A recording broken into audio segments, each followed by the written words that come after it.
इब्तिदाई उर्दू पहली जमात सबक नंबर 25। जिसने बनाई दुनिया, जिसने बसाई दुनिया, गुलशन खिलाए जिसने, दरिया बहाए जिसने, जिसने बनाए सारे ये चांद और तारे।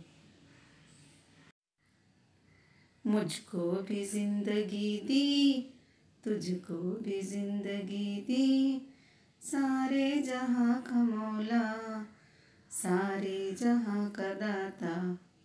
जिस नज़्म में खुदा की तारीफ की जाती है उसे हम्द कहते हैं। नज़्म ज़बानी याद कीजिए।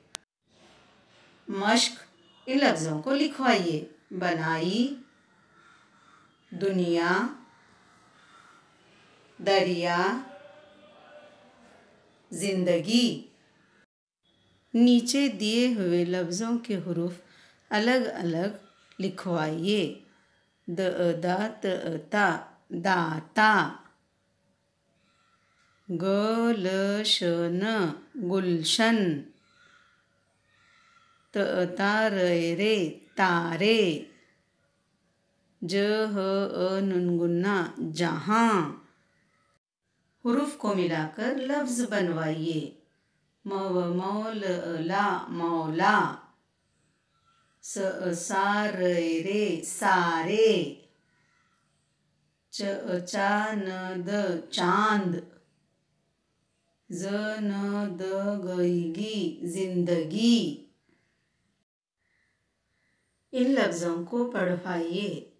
गुलशन, चांद, तारे, दरिया, जिंदगी, मौला।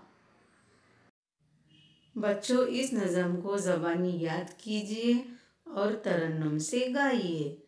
सबक नंबर 25 यहीं ख़त्म होता है।